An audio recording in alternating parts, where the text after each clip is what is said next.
138 miles to the east of Dallas, we find ourselves in Henderson, Texas. Henderson was formed all the way back in the 1840s and was named after the first governor of Texas.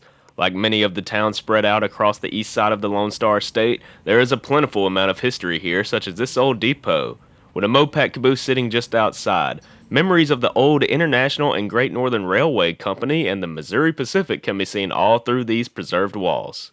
The railroad's history in Henderson can be traced all the way back into the 1870s, when the Henderson and Overton Branch Railroad will construct a branch line to link the area to the I&GN main line.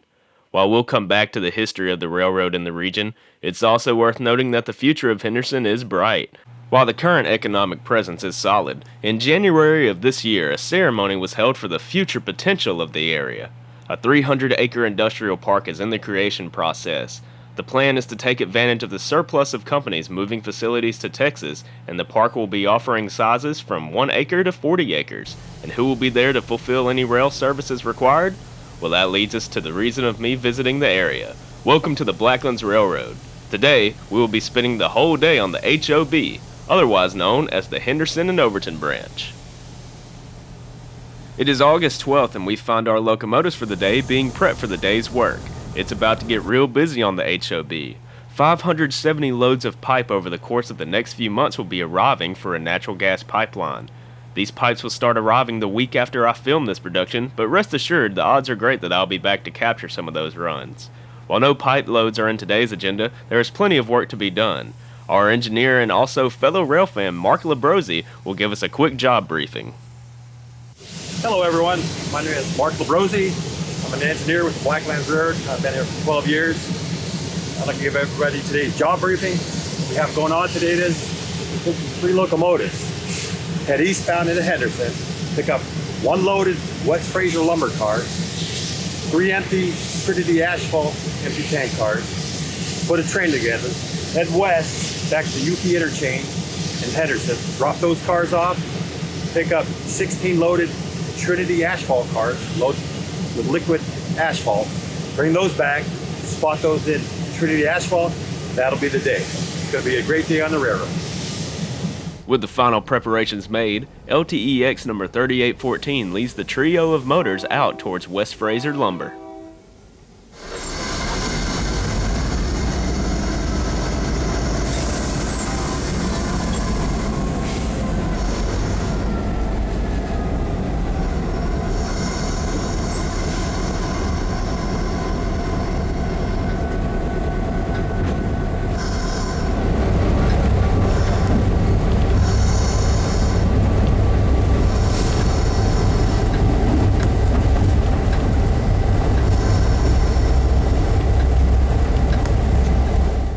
As we head into Henderson, we pass by 2 other locomotives on the property. SSRX 9525, a GP38 with Gulf Mobile and Ohio heritage. Behind it is an older model, a GP10 rebuild number LTEX number 70. This unit was built as early as 1951 for the Great Northern as a GP7.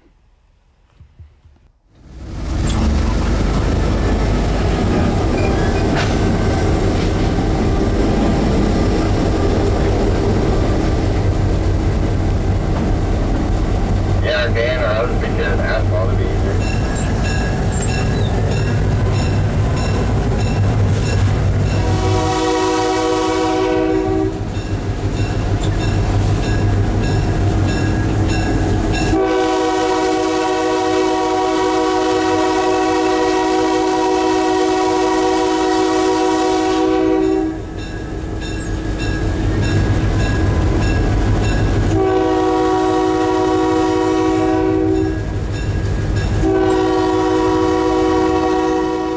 3814 here was built in 1964 for the Santa Fe as a GP35. According to Railroad Picture Archives, it was later rebuilt in its career with ATSF to become a GP35U. After the merger with BN, it did see service with BNSF, however it would be sold to Larry's Truck Electric, who would rebuild the locomotive once again to become a GP38-3. We pass by Trinity Asphalt. Those 3 tanks will be picked up after our quick trip to the lumber mill. Arriving at West Fraser, Our conductor Aaron unlocks the gate and Mark eases our locomotives in to connect with a single loaded car. West Fraser specializes in wood products and currently has over 60 locations throughout the United States, Canada, the UK, along with other facilities in Europe.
Now that the lumber car is connected and aired up, LTEX 3905 will lead the run back to pick up 2 cars in storage, and then it's on to Trinity Asphalt.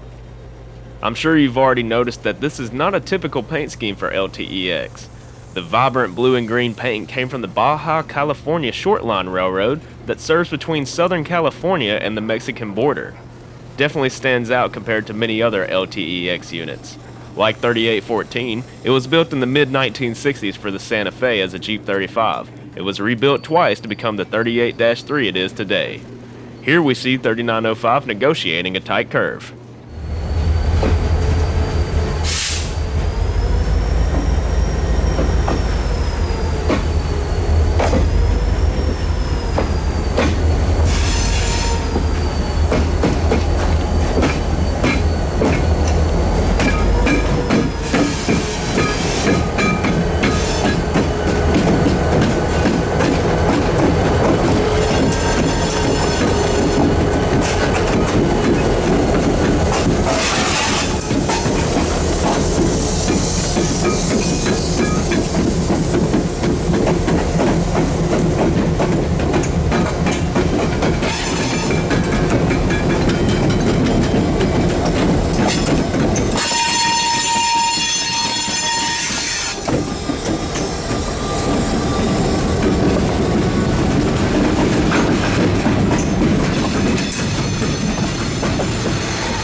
Here, Aaron will flip the switch to allow Mark to shove back to grab a tank and a center beam out of storage. Then we will head to Trinity Asphalt.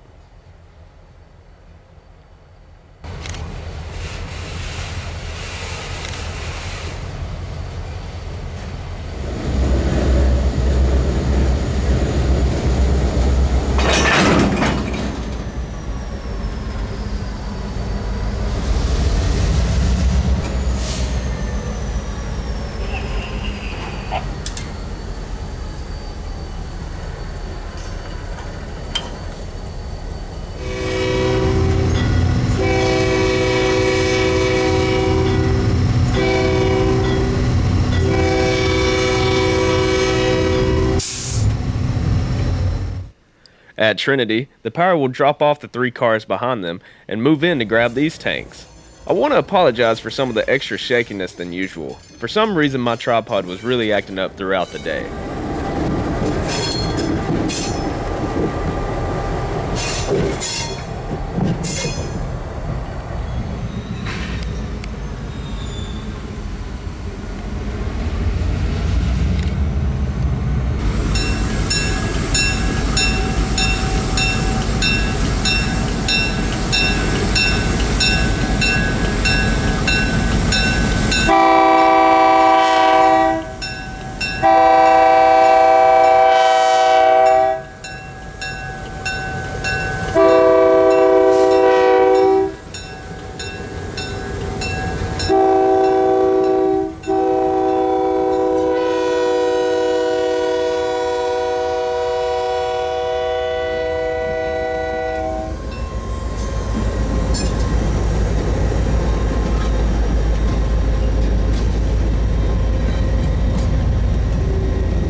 So once clear of the switch, the power is going to shove the tanks up the hill, disconnect, move back into the Trinity spur track, and proceed to let gravity roll the tanks down the tracks, utilizing the brake wheel to slow them to a stop.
We got word that the Union Pacific local that drops off the HOB's cargo has yet to drop 10 of the 18 tank cars that are supposed to be brought in.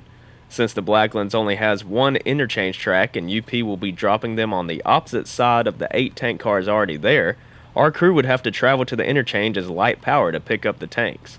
It may be a little confusing due to the way I'm describing it, but once we get to Overton and you see the footage, it should clear some things up. And just like that, we are bound for Overton. The HOB was actually chartered all the way back in 1874. Its goal was to connect Henderson and Rusk County with the International Great Northern. 3 years later, in 1877, the line was opened. In 1880, the HOB would be bought and operated by the International Great Northern, followed by the Missouri Pacific. When the 1980s came along, the Union Pacific would acquire the MOPAC and all of its properties, including the HOB. The Union Pacific would operate the branch until announcing that it would be abandoning the line in 2008. The Rusk County Rural Rail District was formed to acquire the line. In 2010, an agreement was finally made and the rest is history. The Blacklands Railroad would be chosen to operate the branch line.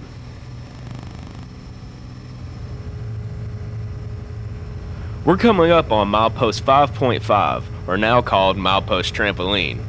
Mark told me that about a week prior to filming, storms brought along strong winds and blew this trampoline right on top of the line. The trampoline was dragged clear of the tracks, and that's where it has sat since. I've heard plenty of railroaders mention pulling trees and similar things off tracks, but I gotta say, the trampoline was a first. So, I stopped the train and had to drag that trampoline off the tracks. Right there. So you dragged it to its current location. That's correct. I had to stop the train, move that thing out of the way. Arriving into Overton, our train passes over Highway 135 just before reaching the interchange.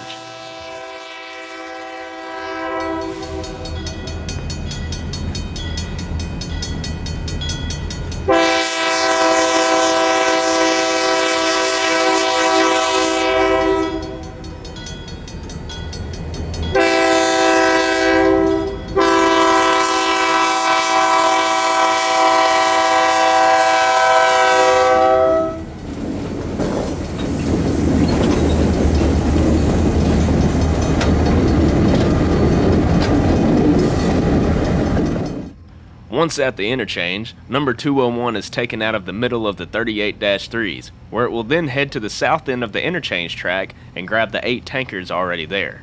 Then we'll have to wait for the UP local to arrive and drop off the rest of the tanks. 201 was built in 1952 as a GP7 for the PLE. Later on in life, it was rebuilt for the Illinois Central Gulf at the famous Paducah shops. Before winding up on the Blacklands, it served a short line called the Garden City and Western. Then the Pioneer Rail Corps would acquire it, and it has been leased to the Blacklands for over 20 years. This locomotive is going to be needed for the extra cargo that will be flooding in soon. and today it's his first day back to make sure that it's 100% ready for the incoming pipe loads.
They call this UP local the 43 local. It's based out of Troop and runs up to Kilgore. We observe from the cab of 201 as the pair of 6-axle units roll by and drop off the 10 tanks. With the tanks dropped and the UP local clear, the 3905 and 3814 make their way down the interchange track to snag the tanks. Then they'll bring them onto HOB rails, let 201 advance, and flip the switch to allow it to push the train together. 201 will be on the rear for the trip back to Henderson.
With the train put together, once again 3814 leads the way back to Henderson.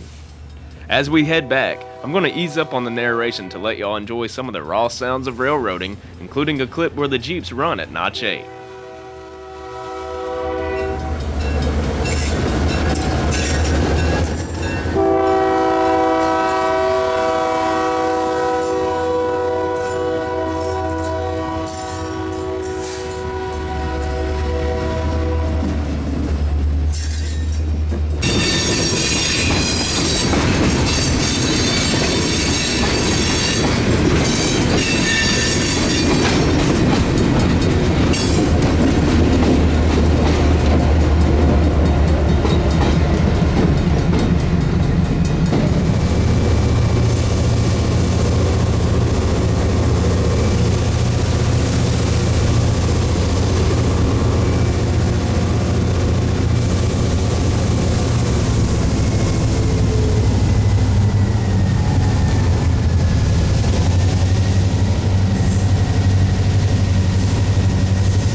Well, we have arrived back in Henderson, and there's only one thing left to do for the day.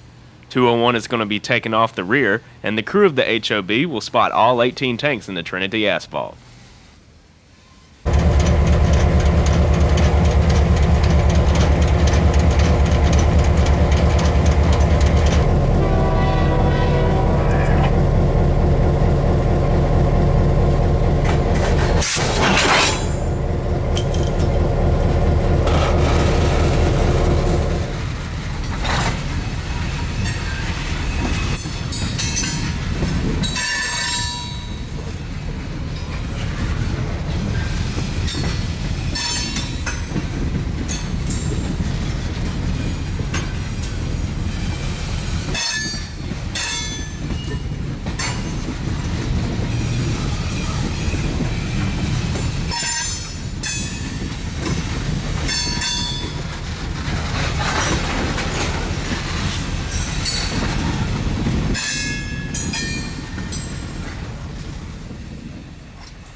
I hope you enjoyed this presentation on my day on the Henderson Overton branch. I want to give a huge thanks to the railroad's employees for the invitation to ride aboard with them and get a closer look at how this railroad operates. I'll definitely be back here in the near future for the pipe loads and hopefully capture some footage on their Winfield branch. As always, I'll see you somewhere out there by the rails, and as always, thanks for watching.